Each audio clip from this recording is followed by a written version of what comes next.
Hey, it's Chronologically Gaming, the only channel that's perpetually retro because we're playing every video game in order of release. No one plays video games like we play video games. Welcome everyone to 1981. We're now playing all the video games that we couldn't find a definite release date for in alphabetical order. We last left off with the extremely rare and obscure Amber Pegasus, a home computer from New Zealand that, what I've read, only sold about 100 copies. Believe it or not. So let's press on and see what our next game is. We're now going to the Commodore VIC-20, the new Commodore in town, until 1982 when the most popular Commodore will be in town. This is Gallows for the VIC-20. Let's check it out and see what Gallows is all about. Starting with the front of the box. It's by Noofkop, which we've seen before. Flip it over to the back. Gallows is a classic spell for your neck game with a very nice word list and a very simple format.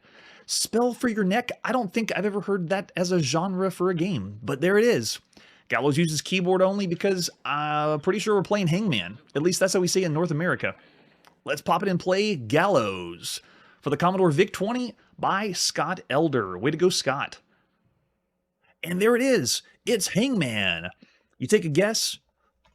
Is it R? No. Is it S? No. Is it T? Oh, yes. Is it L? E? Oh my gosh. Is it delete? We did it! We won Gallows!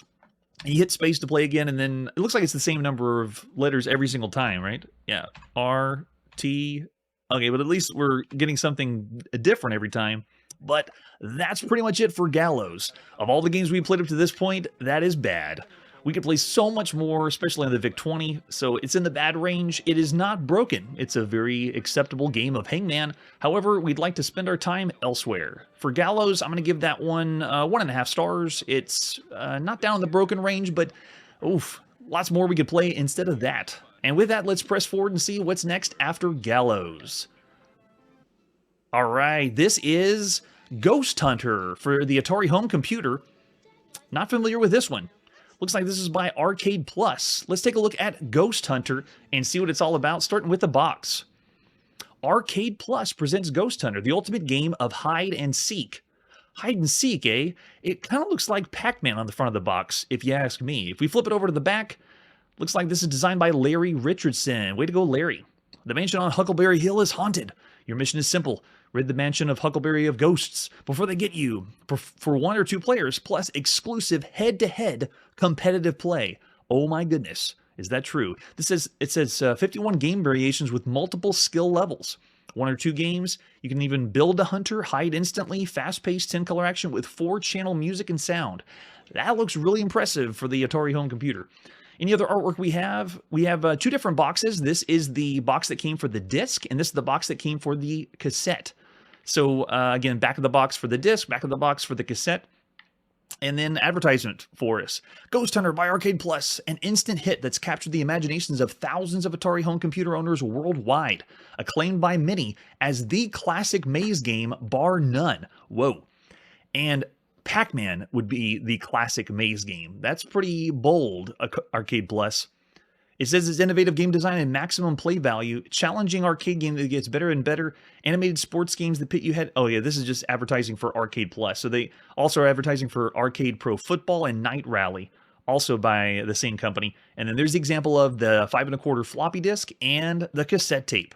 So it's a real thing. If anyone says that wasn't a real game, well, there it is. It was an actual format you could play. And we have a manual for this one. So on our Atari home computer, we love when we can get a manual so we know what this game is. The ultimate game of hide and seek. I wonder if that's a way to keep people from thinking it's Pac-Man. That picture looks just like Pac-Man. All right, so we scroll down. Let's see what we got here. They have a story. It's ghosts are haunting someplace. You got to take them out. 1 word of warning before you go. The ghosts will get you if you don't get them first. Good luck.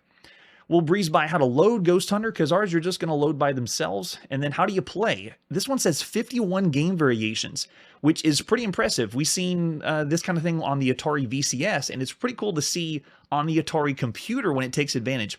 The games made by Atari have been amazing. Asteroids on the Atari home computer blew me away. Space Invaders wasn't as good as VCS, but it was still very, very good. And then Missile Command, amazing. So you can use the option to choose different game modes. You have solo 2-player head-to-head and handicap modes. And you can enter player initials to score, just like in an arcade. And then they give you an example up here of when you push the select key. All this is done, by the way, on the Atari computer. So we're going to be playing on the Atari 800. You push Option or Select, and you can also change the floor plans, which the original Pac-Man had one floor plan. So we can have different levels of this. Sweet. And then if you push Start, you begin the game, 8 dots, score points, get the ghosts. In other words, play Pac-Man. The ghosts pulsate like energizers when they can be eaten.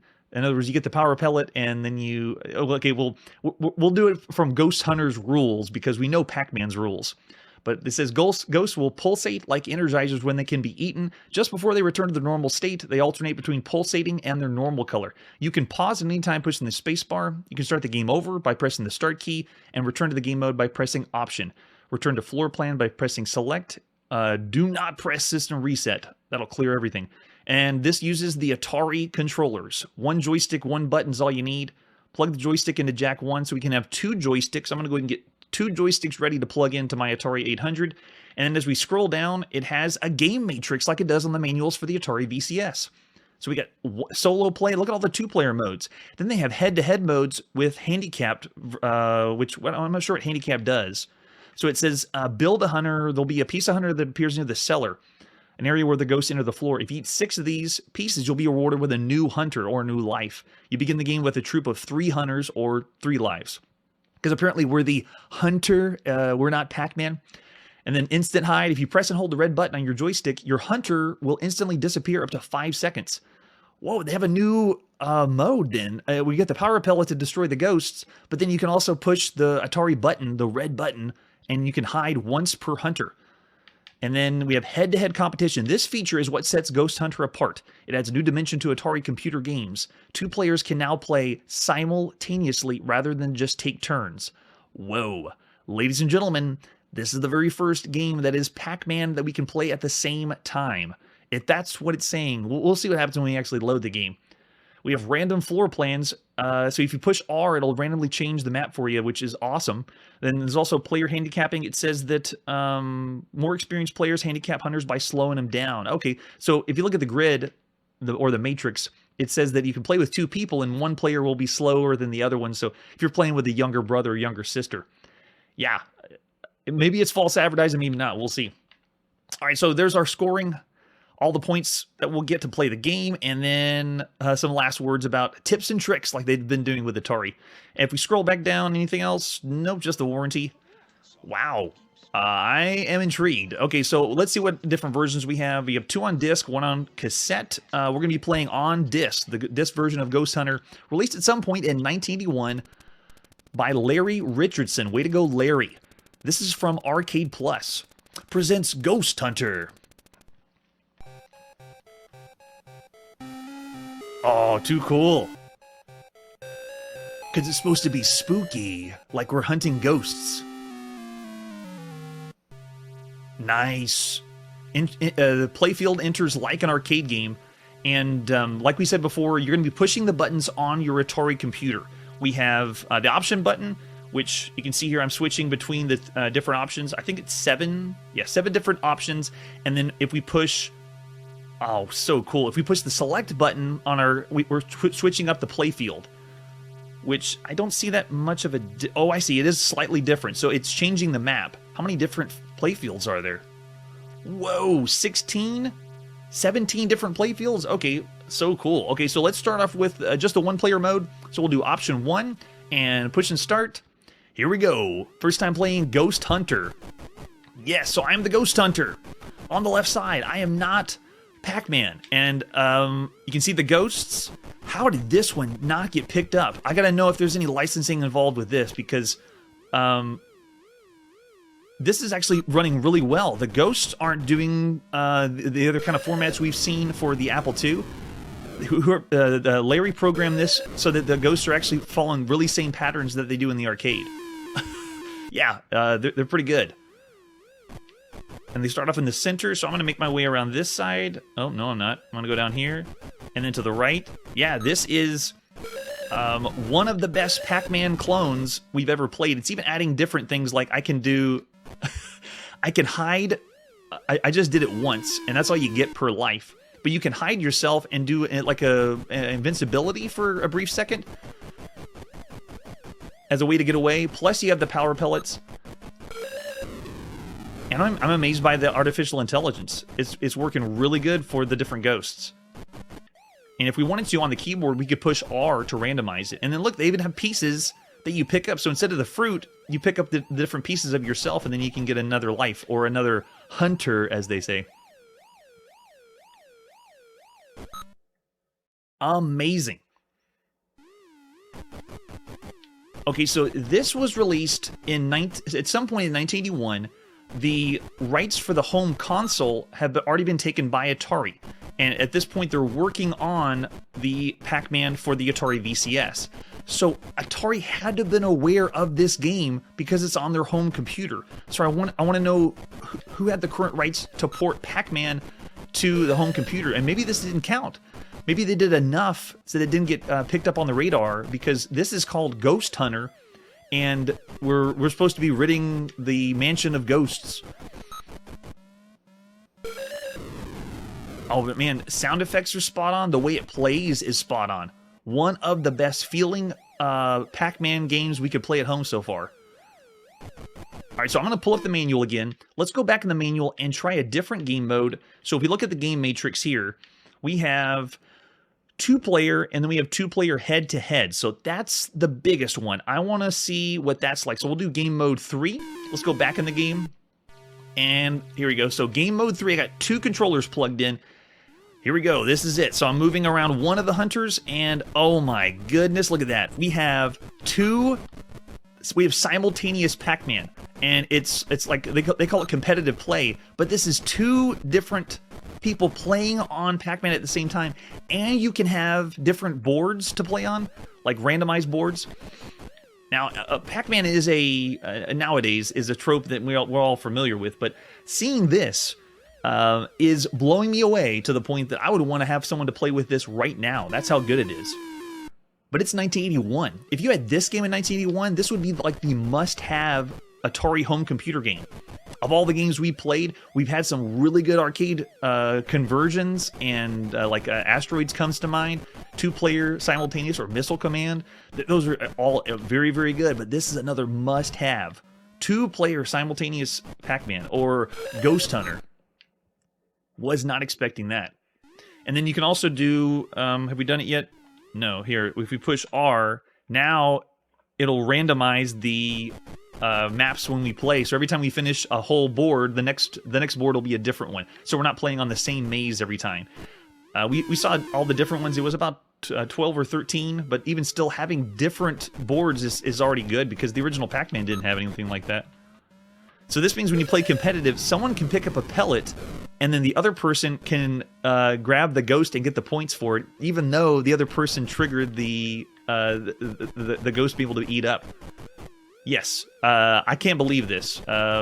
This is amazing.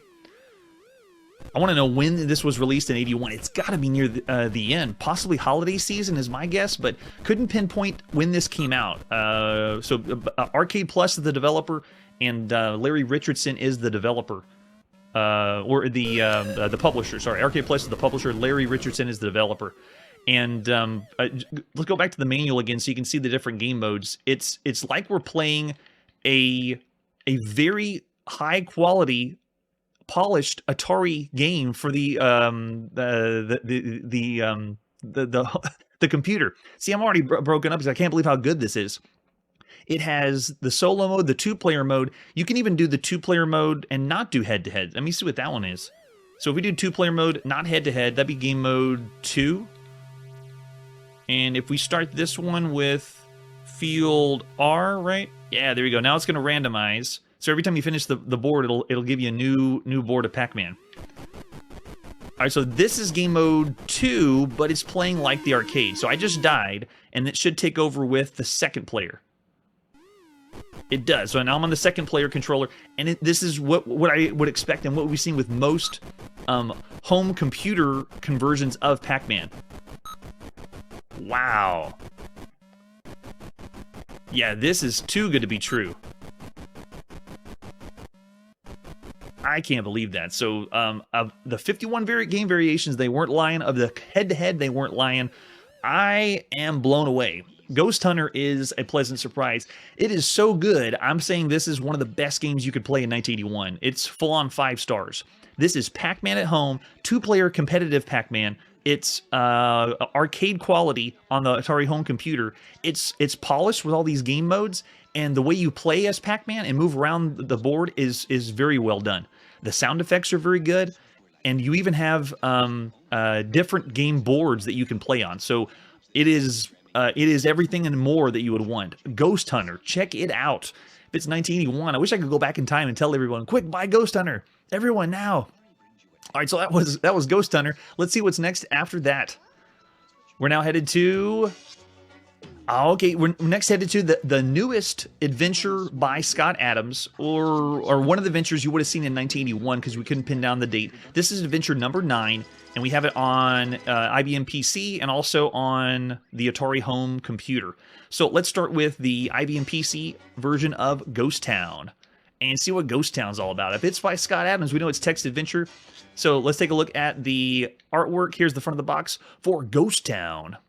Gold, silver, furs, money, and much, much more are hidden in this deserted mining town. Just remember, partner, they don't call them ghost towns for nothing. That's pretty much what we'd expect. Any other versions? Nope. Here we go. Let's play some Ghost Town.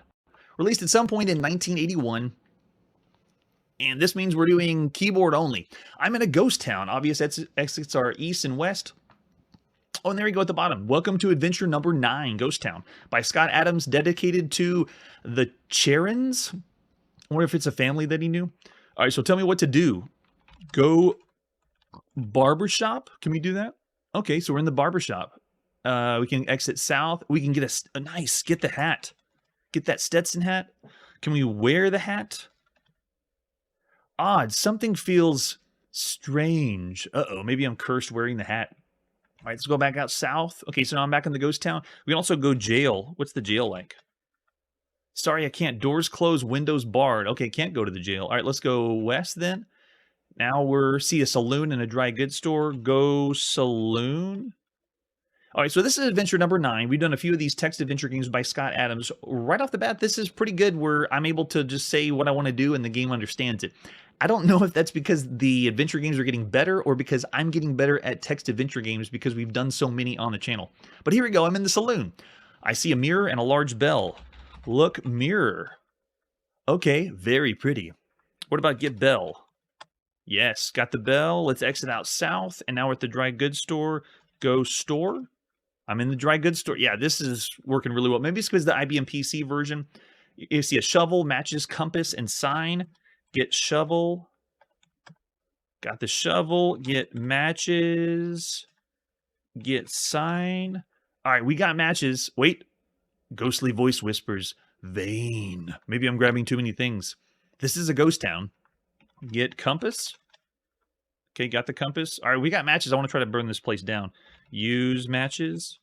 Sorry, I can't. Matches doesn't seem to do it. What?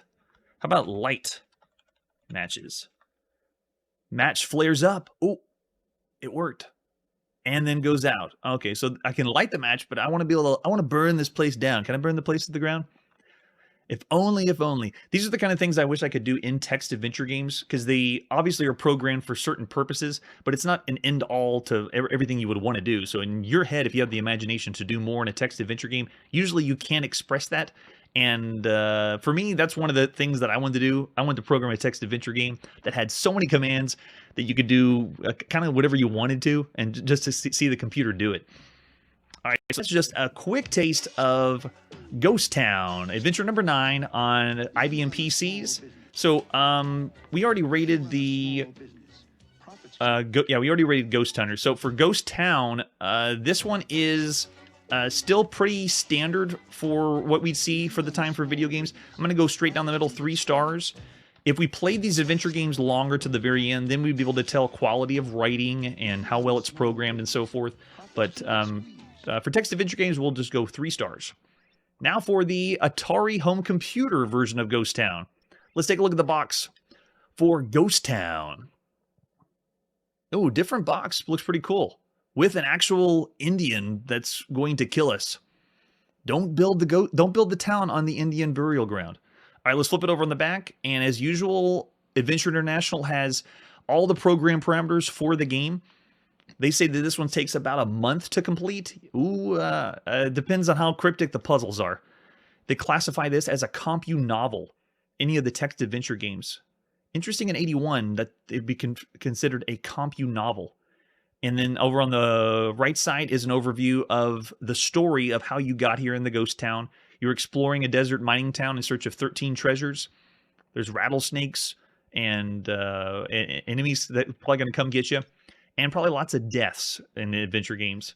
Any other artwork we have for Ghost Town? Different box. And then here's the advertisement flyer. The Scott Adams Adventure Games, there is 1 through 10 on this advertisement flyer. I think we get to Adventure 12, or that's his newest in 1981. So we didn't pin down the exact time of when these games came out at this point. So this one most likely was some point earlier in the year. But I know 12 is the newest one that came out in 1981. All right, here we go. Let's see what the Atari home computer version of Ghost Town is like. At some point in 1981 by Adventure International. We'll load by cassette tape, but breeze through it. It will be a lot faster than it was in 1981. All right, so here we go. We want to restore a previously saved game? No, we do not. There it is. That's the classic opening I was looking for. The Adams Adventure series. So he made his own game engine, which is going to be used by other people, too. He gives it out to other people to use. This is the classic opening, too. This allows you to have an adventure without ever leaving your armchair. You'll find yourself in a strange new world. You'll be able to examine, get, and otherwise manipulate the objects you find there. Also be able to travel from location to location. I'll be your puppet. So this is still a 2-word text parser. And they know help, quit, score, inventory, and save game. And don't copy or accept a pirated copy. That's right. Scott Adams tells you to. Welcome to adventure number 9, Ghost House, by Scott Adams, dedicated to the Charons. All right, so as before, we're barbershop, jail, east and west. Let's go west. I'm in a ghost town, saloon, and go west again.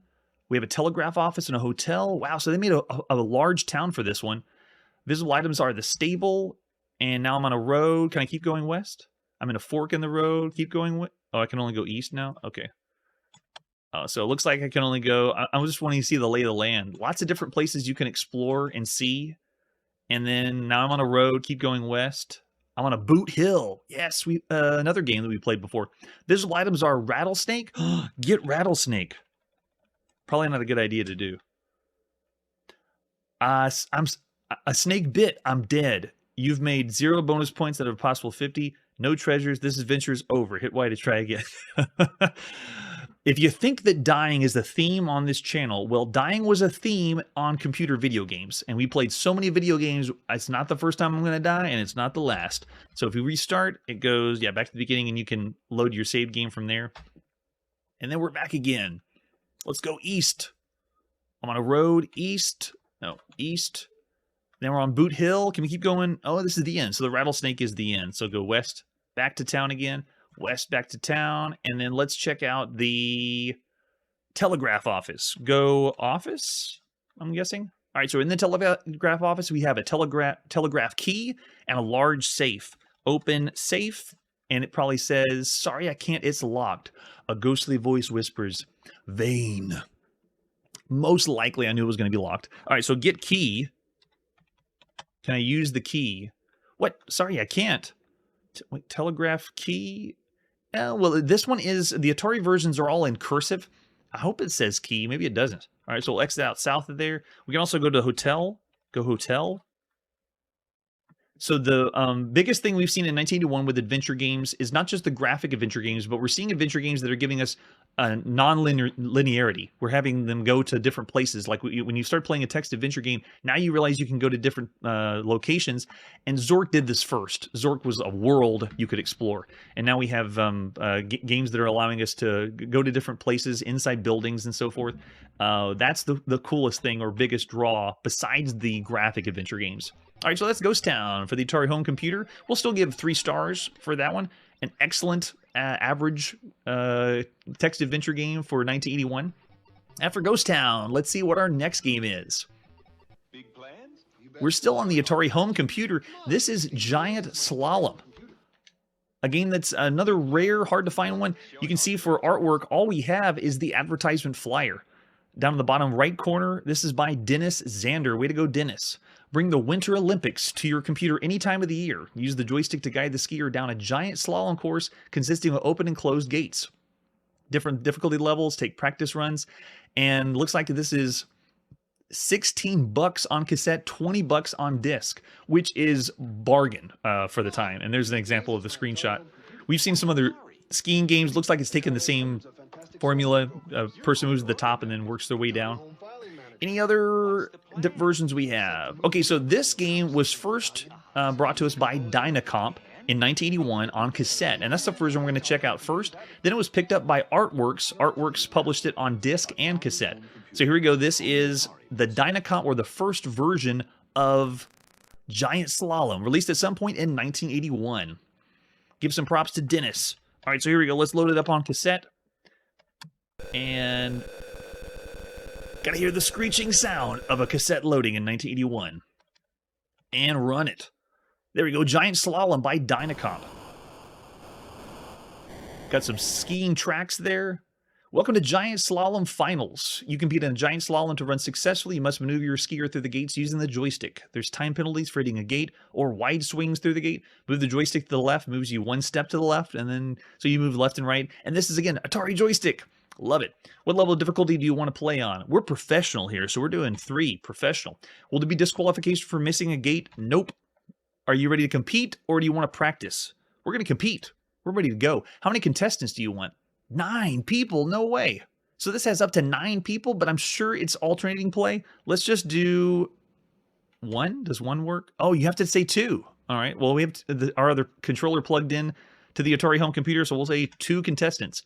Enter the name of each contestant, hit return. We'll start with me. Chronos contestant 1. Last person in chat was L. Curtis B. is contestant 2. Contestants are getting ready. The new course is being prepared. The next skier is L. Curtis B. After they enter the gate, the third beep will run and you'll start. So you push the red button and it works. Love it. All right, we're in. And then whenever it's time to... Okay, it works. It's a skiing game. There's not even a skier on the screen. It's just tracks. So a basic skiing program. It almost reminds me of what we played back in the 70s. But it works, and it's fun playing on the Atari joystick. Moving left and right.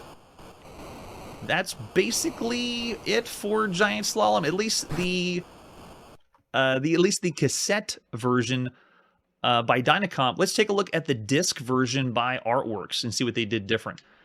All right, so here we go. This is the Artworks version of Giant Slalom, released at some point in 1981. Probably got picked up another time. Oh yes, we're gonna play that one again. It deserves the not the cartridge version, the disc version.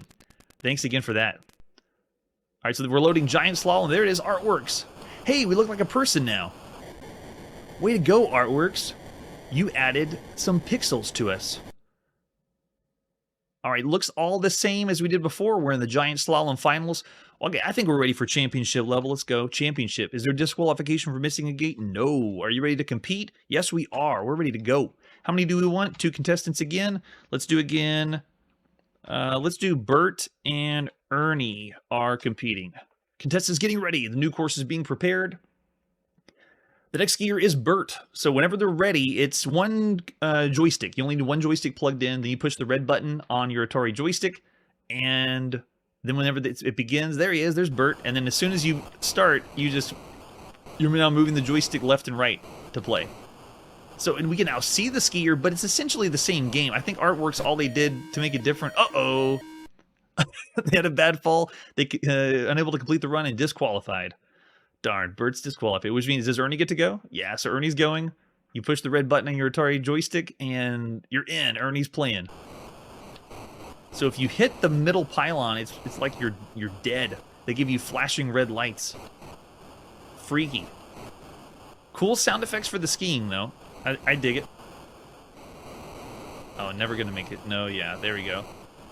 All right, so out of both of them, either one, it's still pretty much the same idea. So for Giant Slalom, for the time, it is, I would say, it's not bad. It's a good skiing game, but it's average. So we're still going to give it around the average range for everything else we've seen up to this point. It almost reminds me of playing Activision skiing, something that's you just pick up and play, and you don't need to know too much. They do have a few options, but it's still around the average range. So we'll say 3 stars for Giant Slalom. Not doing anything really impressive, not doing anything really bad. All right, so that was Giant Slalom. Let's see what we're playing next. Another one for the Atari home computer. This is Gin Rummy 3.0. Which, where's the other Gin Rummies? Was there other ones we missed? I don't remember seeing those. For artwork, this one is another rare one. You can see we have just an advertisement flyer for Gin Rummy, classic computer Gin Rummy, available for the Atari with color and sound. Plays the regulation game and the disc. You need 24K for the disc version and, for the cassette version. And then disc doesn't say, I guess either one you need 24K to play. That's right, K to play. All right, so let's pop in Gin Rummy 3.0.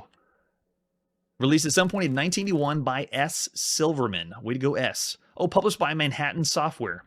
And this one is on cassette, so we're going to load up our cassette on our Atari home computer. I hope we're loading right. Okay, we are. Good. And then we run it. The program takes about a minute to set up. Okay, we'll speed it up just a little bit. We're not going to wait a whole minute to load. What is it, 1981?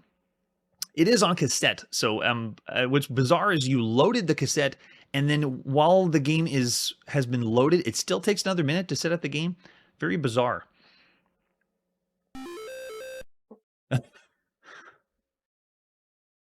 Oh yeah, I'm really excited about getting to play the skiing again on the Coco.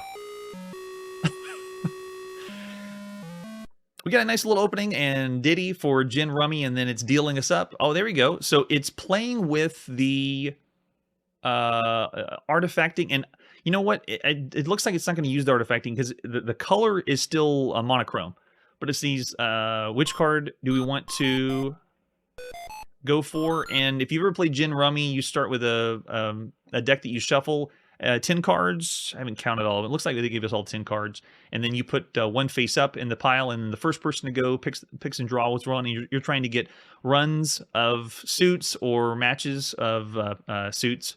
And so you keep playing until you're the first person to have everything either run or matched. So let's go with this one. Okay, so this is cool. This is letting you take your hand and adjust your hand around. So like if I want to take my 9s and put my, I don't want to switch them out.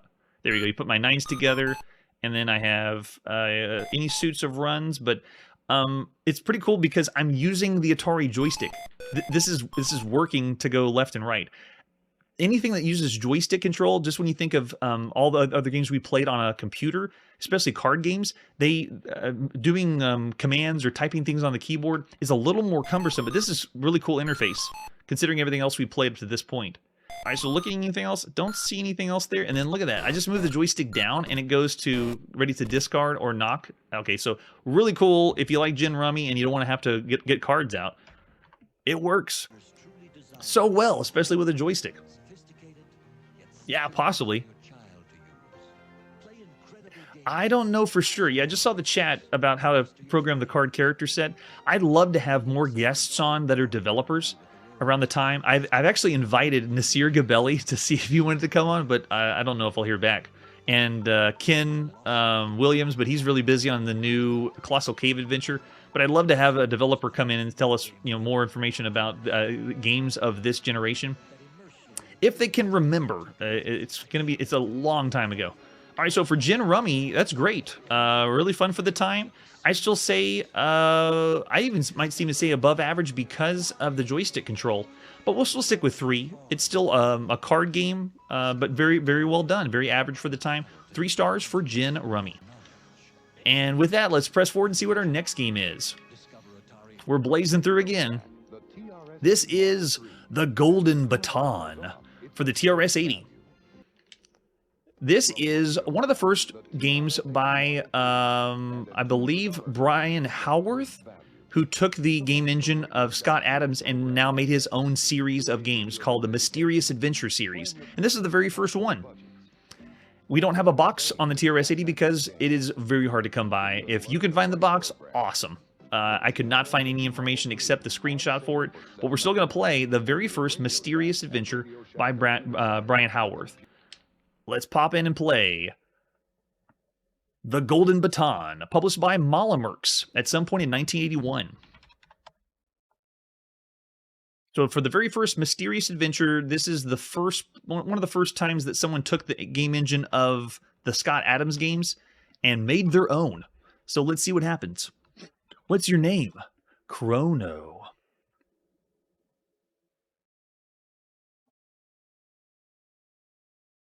At this point, Scott Adams has done 12 of his adventure games, and this is the first of Brian Howarth's Mysterious Adventure. Let's say no, we don't want to load anything.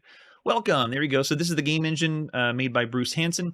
Lets you have an adventure without leaving your TRS-80. Oh, so it's kind of similar to the way Scott Adams says it. You can examine, pick up, manipulate objects. You can also move from place to place. It has the 2-word verb-noun commands. Some words to know are help, save, score, inventory, quit. You can create your own adventures. Get the adventure system by Bruce Hansen. Yes, and that's exactly what he did. All right, here we go. Welcome to Mysterious Adventures. This is the first one. Prepare yourself for anything. We're in a dense, spooky forest. Visible items are an old cloak, rotting leaves. Get cloak. Got it. Wear cloak? Okay, oh, we're wearing it. Get leaves. It's beyond my power to do that. What do you mean it's beyond your power? Just as rotting leaves. What about move leaves? Sorry, can't move the leaves? Why would the rotting leaves be visible then? All right, we'll go south. I'm in a tangle of prickly briars. Whoop, go back north. Go back north again. We don't want to be near the briars. Now I'm by a stream. We can keep going north. I'm by a path. Visible items are savage wolf. Eat wolf. How revolting. At least it understood. What about fight wolf? I know this is just going to make me die, right? You don't know how to fight something? Oh my goodness. See those 2-word text parsers? You don't even know how to fight. What about touch wolf? I don't know how to touch something? Oh my goodness. See, the first time we have a mysterious adventure, someone takes that engine with a 2-word text parser, just doesn't really get it. Attack wolf. Yes, thank you from the chat. With bare hands? Yes. Oh, okay, no. It just says, you're not going to do it with bare hands, right? Okay, kill wolf. With bare hand? Yeah, maybe it won't let me kill it. Maybe I have that item to use something for it. Well, that's true. In the chat, I just saw you. They used Quest Probe for the comic strip. They did use the same engine for those too. Very good point. We haven't seen those yet, but we will. All right, so let's keep going south. And we're by the stream. Let's go west. I'm by a tree. Climb. Can I climb the tree? I can't do that yet. Yeah, so this is interesting because we played these adventure games by Scott Adams since the beginning, and the engine that is being used here for the Mysterious is almost like the same stuff we played in like Adventureland, the very first adventure game by Scott Adams. So it's rudimentary and simplistic, at least in the 2-word text parser. Oh yeah, the Hulk one, yes. Yeah, we're going to play that one too. All right, anything else? Let's go east again by the stream. Let's go south. And then we're in the spooky forest with the leaves. I really think, can we eat the leaves? Oh, it's the same thing. Okay, so yeah, pretty simple for first-time impressions of the first Mysterious Adventure. This is The Golden Baton. And for this one, I'm going to give a below average. So we'll do 2.5 stars for The Golden Baton. It's taking a game engine that we've been seeing since 78, I believe. Back with Adventureland. And so, again, if we play these longer, these adventure games are not meant to be quick action-based or arcade-based. If we played longer, we'd get a better sense of the story and the writing. But we'll do 2.5 stars, slightly below average for the Golden Baton. All right, let's press forward and see what's next. Oh, this is it.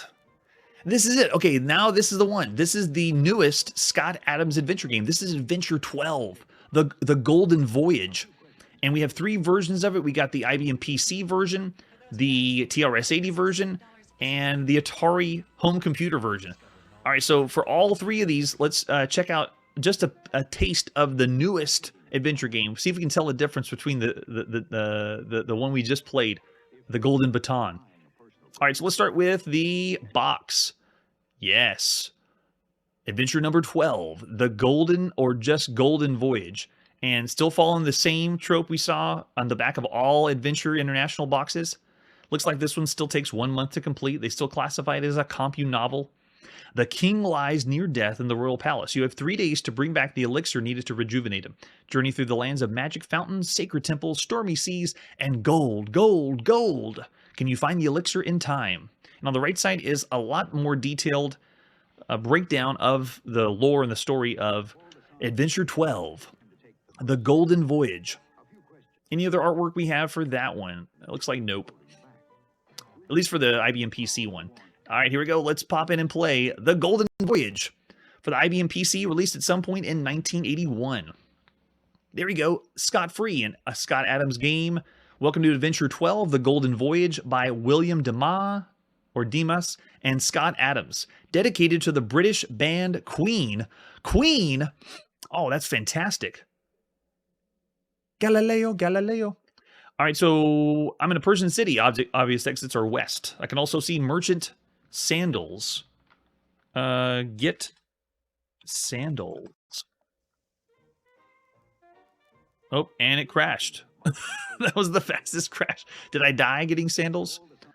The thing about the IBM PC version that we play on is when we die, we don't see that we're dead. It just crashes the game. So let's try it again. Let's go west then. There we go. Okay. I won't get the sandals. Sorry. You can also see merchant compass, telescope, stone tablet. Get tablet? Oh. It crashed again. Well, you know what then? We're dying from something, because I know that whenever you die, it just ends the game. So in the meantime, we'll just say it's a bad version that we have for the MS-DOS. But let's press forward and see what the other versions we have. So this one is, I believe, the very first one that came out, but it's hard to know for sure. I do know that the TRS-80 is where Scott Adams released Adventureland first, the first one, but this is the 12th one. I don't know if this one came out before the others. So here we go. On the TRS-80, this is the Golden Voyage, the 12th adventure by Scott Adams. We have no box or information. Again, very hard to come by, very rare. Let's pop it and play the Golden Voyage. Looks like collaboration too, Scott Adams and William Demas. All right, so this one is adventure number 12. Should be better, but so far what we saw on IBM PC, not really. All right, what's your name? Chrono. 15 seconds, please. 15 seconds, we don't have time for that. We need to fast forward this. Want to restore a previously saved game? No. Oh, caps. There it is, we got it. Starts the same way, same address as from Adventureland. Allows you to have an adventure without leaving your armchair. All the same, 2-word English sentences. I have over 120 word vocabulary. And I believe that's what it said for the first game engine. Yeah, send me if you can, because the TRS-80 was really difficult to find scans of those boxes. I did find other ones for the other versions. The authors worked over a year on this program, so don't accept or pirate a copy of the adventure. Welcome to Adventure 12, The Golden Voyage. Dedicated to the British band Queen. Yes! I'm in a Persian city. Visible items are merchant and sandals. Obvious exits are west. So, get sandals. Okay. The merchant calls me a thief and slits my throat. I'm dead. I've failed my mission. The adventure's over. Do you want to try this adventure again? So it is true. On the IBM PC, I was just dying. Yes, I do want to try again. Want to restore a previously saved game? No. So I really did. I died from getting sandals. What about talk merchant? You don't know how to talk something? Oh, yeah, that's right. Speak merchant. I forget the command for talking. Let's go back west. Visible items are merchant, compass, telescope, stone tablet. Oh, I see. Because we're in a city with a merchant, as soon as if I get the tablet, watch what happens. Merchant calls me a thief, slits my throat, I'm dead. And that's exactly what happened on the... Okay, so it wasn't like it was broken. It was because I was dying. Got it. Okay, so you want to try again? Yes. The most deaths of any Scott Adams game so far. right, so can we buy sandals? I can't do that yet. All right, so we'll go west. Looks like we have, can we buy compass? Looks like that's the first puzzle, or one of the first puzzles, that we can't go, that we can't get. We need these items, obviously, to do our voyage, but we can't get them yet. All right, so now we have a large ship, a merchant, and the ocean. Can we... Okay, so this is the farthest west we can go, and then we'll go back east, and then now we're at the edge of the town, so we can go north, east, and west. Let's go north. Now we're in, oh, the palace. Still Persian city. Oh, and that's it. Can we go palace? Go palace. I'm in a royal palace. We have palace guards, an aged king, and a bag of gold. I'm going to get the gold, but pretty sure I'm going to die. The king says I've been given only 3 days to live. You must seek for a way to restore my vitality. The gold is yours. Oh, did we already get it? Oh. Yes, we picked up something and didn't die. That's fantastic. Kill king. Sorry, I'll only defend myself. Oh, okay, so you can't attack anybody. All right, so we'll go back east. Out of the palace, go south. We have money now. Now we can buy compass, right? Yes. Got it. All right, so buy tablet. Got it. Okay, that was it. We had to get the money first. After we buy everything, now we buy telescope and go back down west. No, east. And east. Yes, now buy sandals. Yes, we got them all. So we were able to get all the money and buy everything from the merchant. We're actually progressing in a text adventure game. Fantastic. All right, so let's go north. No, let's go east again. Or west again, sorry. I want to get on that ship. Go ship. Okay. Merchant won't let me. Buy ship. Okay. Do we buy? Oh, we bought. Okay, so we bought the ship. Now go ship. Yes, we did it. With simple 2-word text parser, we were able to get on the ship. We're on a large ship, and we have the mast, sail, ocean, ship anchored, cabin, and Persian city. All right, so lift, anchor. It works. We're going to sail this in a text adventure game and go on our golden voyage. All right, so I'm not going to say that this game was easier than the other ones. We didn't really play the other adventure games by Scott Adams as long, but I'm intrigued to be able to play more and get on a ship and continue. So that was awesome. So I'll go back and re-rate the IBM PC version. It was crashing because we were dying. We just didn't know how we were dying. Awesome, thank you. All right, so let's go to the last version. This is the Atari home computer version of the Golden Voyage. Most likely going to be in cursive, I guess, right? All right, here's the example of our box. Yes, full box, complete in box. Adventures by Scott Adams, number 12. And any other artwork we have for the Golden Voyage? Nope, that's it. All right, here we go. This is the Golden Voyage, adventure number 12 for the Atari home computer, released at some point in 1981. I'm guessing it's the exact same thing, just cursive text. That's what we've seen for all the other Atari home computer versions. Want to restore a previously saved game? Nope. There it is, the classic opening. I usually know help, quit, score, inventory, save game. Don't copy the game. We're in it. Adventure number 12, The Golden Voyage. Dedicated to the British band Queen. Yes. Galileo, Galileo. I'm in a Persian city, and there we go. Well, let's go west, and let's go north, and go palace. Yeah, we know what to do. That's it. Yeah, so it's pretty much the exact same game. There's no difference except the cursive handwriting. Or if you like cursive rather than in the other versions, then play the Atari home computer version. All right, so I'm going to re-rate those games. I'm going to say it is average for all three. And the only reason I'm saying average is because we have graphic adventure games. We have even adventure games with some animation now. Little animation, but we're still going to say average for adventure number 12. If we were playing these for an extended period of time and we're able to see more about how the story works, then it would make sense that we'd be able to rate these higher, but we'll just still say 3 stars for the Golden Voyage, adventure number 12, on all 3 versions. All right, and with that, let's see what's next after the Golden Voyage. Okay, here we go. Now we're on, in Germany, playing the Interton VC 4000. This is Golf, or Cassette 27 Golf, released at some point in 1981. Let's take a look at the artwork. We have the box, and even though it was released in Europe, there's no other languages like we saw with the other VC 4000 releases. Now, Interton is one of the companies that published this console, and one of the ones that I selected, but there is a lot of other publishers. So if Interton doesn't look familiar, when you see the game and you realize, oh, I played this before, then it probably was published under like Radiofin or another one of those. So there's the example of the cartridge. Classic, looks good. Interton hasn't been the prime player of, or the best player of consoles. I'd be curious to see how they do golf. It already looks bizarre.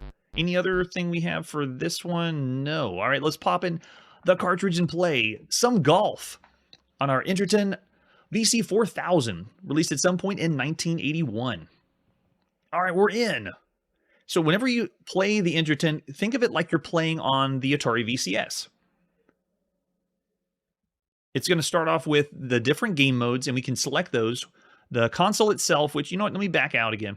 If you look down in the bottom left corner, there is the VC 4000, and you have buttons on the console to select options and then to start from the console. The controller, which is kind of hidden behind 1981, is the keypad style controller. So you have the one joystick on top, and then you're going to use the keypad to play. Is everyone ready? Here we go. Let's play some golf for the VC 4000. This console was mostly in Germany, but released in other parts of Europe. All right, so let's push select, see how many game modes we have, because we don't have a manual for this. Looks like we have 2. So it looks like probably 1 player and 2 player is my guess. So we'll just do a 1-player game of golf. And then we push start on the console. And we're in. We're playing golf. And there you go. I can move my character left and right. And then now, to be able to play the game, you have to use the keypad to select what club you want to do. So right now when I'm pushing the only button on the joystick, nothing's happening. All I can do is just move left and right. So if I want to play, I'm going to say, let's pick a club. I bet if I pick 9, it might be a 9-iron is my guess. Can we just appreciate, this is a golf game that's taking an approach we've never seen before. We are viewing it from... it's hard to tell. It's like we're viewing it from behind the golfer.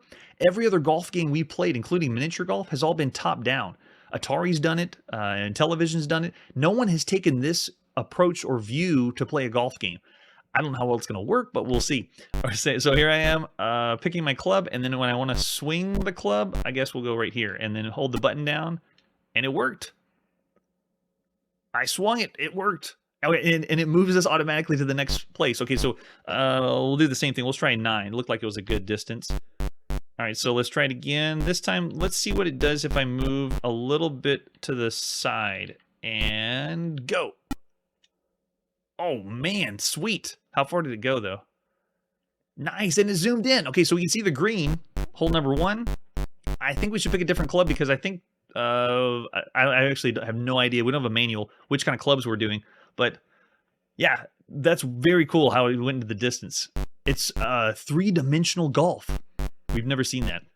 All right, so let's try a 5. Now, again, I'm pushing the number on the keypad. I don't know what that means. Like, if it's going to, how far it's going to go or not. All right, so let's do it again. Pushing the button on the joystick and hit it.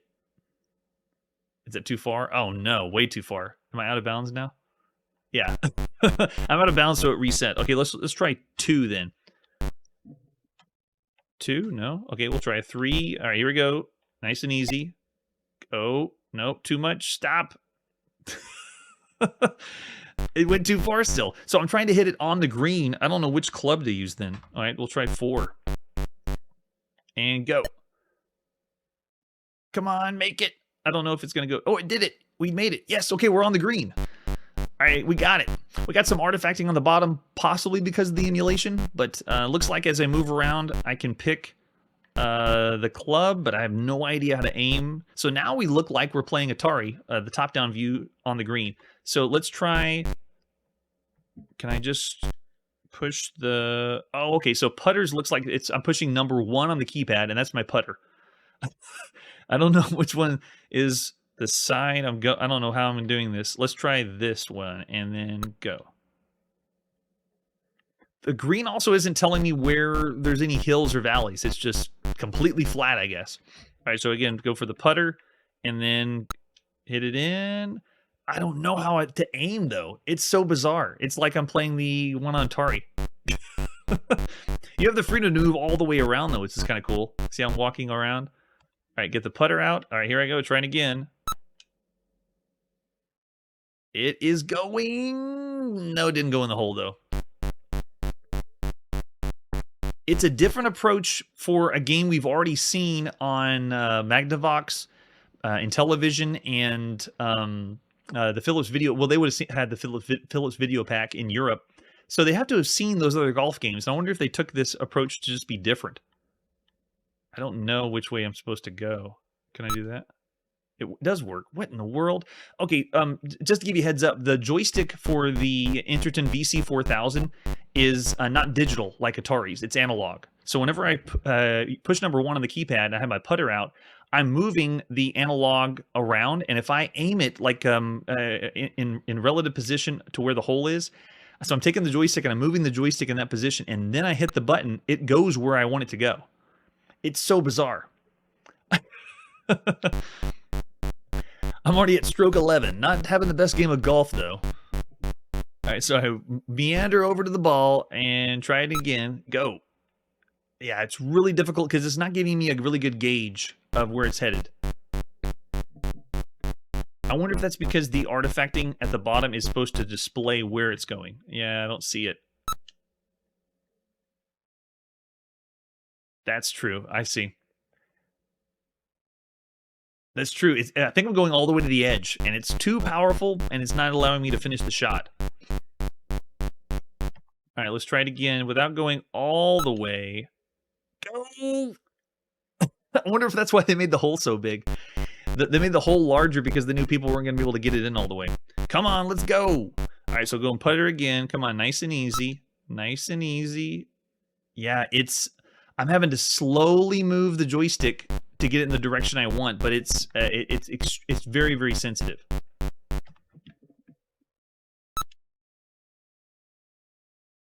Still not going to go. Can we get a mulligan for this round, please? All right, let's try this one. That's got to be easy, right? Yes! We did it! Only 17 strokes. This is awesome, though. Taking a look at this viewpoint, and when you hit the ball, check it out. It goes back in the distance, and then it hits the ground, and then you meet that point, and it slowly works its way up. So that's pretty cool. As far as me and putting, I guess you need more practice. But if this is what you had as the only golf game in Europe or on your VC 4000, it's pretty cool. All right, so for a different take on golf, we have not seen that before. I still got to say, considering all the other games we played up to this point, it's still not something that's going to push as like the best game you could play. It's intriguing, though. Taking the viewpoint and another perspective, I really liked driving the golf ball to the end, seeing it leaving the distance. So I'm going to still say it's above average for things we played up to this point. It's not as good or excellent as the other releases we played, and I would consider that I was the one messing up because the translation to the joystick, I'm just not familiar with it, but I still say because of the way it plays and the way that it's switching up the formula, we'll say above average. So 3.5 stars for golf. Not bad, VC 4000, not bad. All right, and with that, we're going to put our game playing on pause.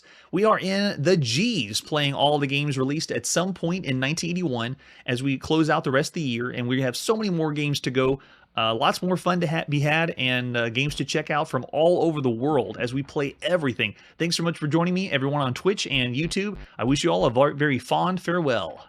Hey everybody, thanks for checking out the channel and joining me on my quest to play every single video game in order of release. We'll be streaming live every weekday at 9 p.m. Central, so join us and let us know if we miss any games along the way. This video would not be possible without RetroArch and Launchbox. Please tell your friends there's some crazy guy out there trying to play every single video game. You can always check out Chronologically Gaming on YouTube, Twitter, Instagram. Chronologically Gaming is the name to look for. We will catch you next time.